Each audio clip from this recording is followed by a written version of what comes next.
estimated the odds of survival as being stacked against the Cumberland to the tune of approximately 7,824.7 to 1. At least we have a chance.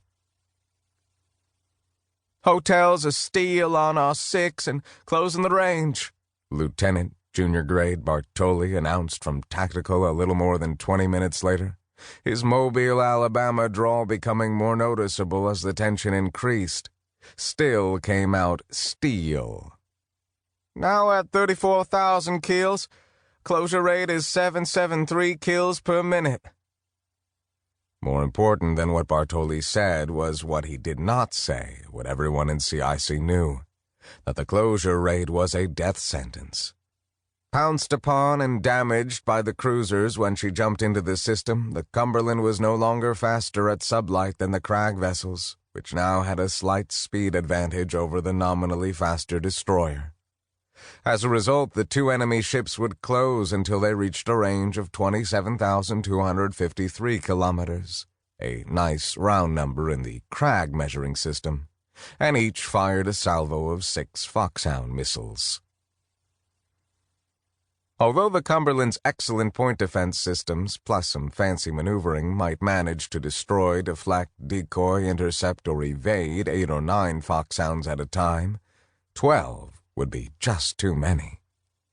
At least one would get through, detonate its 102.8 kiloton thermonuclear warhead, and the Cumberland, along with the 215 souls aboard her, the closest thing to a family that Max had in the universe, would silently and instantaneously die in a brilliant flash of fusing hydrogen, leaving behind not so much as a single particle of solid matter to mark that they had ever existed.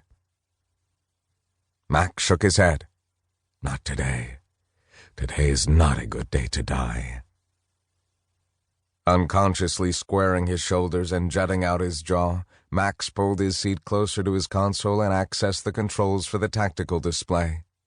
He adjusted the scale to show everything within 1 AU, or about 150 million kilometers of the ship. Nothing. Then 5 AU. Nothing. Then 10 AU. He smiled.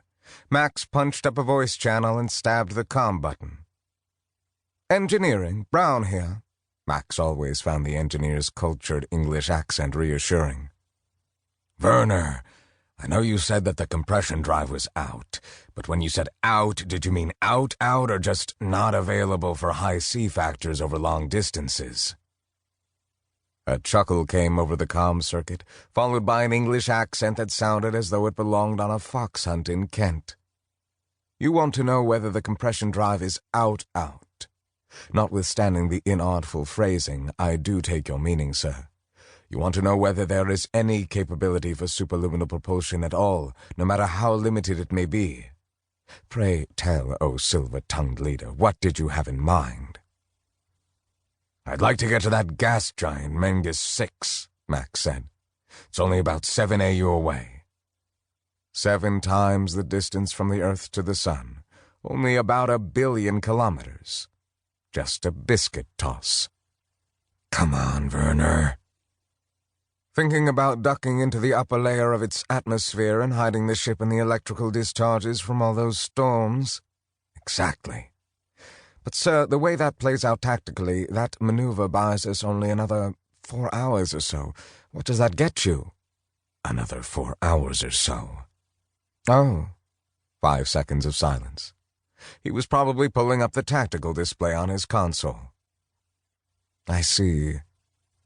Yes, Werner, it really is that bad. Well? More silence. The engineer was thinking. Sir, I don't need to tell you the compression drive was heavily damaged when we took that last hit to the aft section. Please let there be a but coming. But I believe I could manage to provide very low-order superluminal propulsion for a highly limited period of time. I expect that by violating something like 150 safety and equipment utilization regulations, I could give you 10C for something like 6 minutes, which should get us where you want us to go. Outstanding! Life. 4 more hours of it anyway.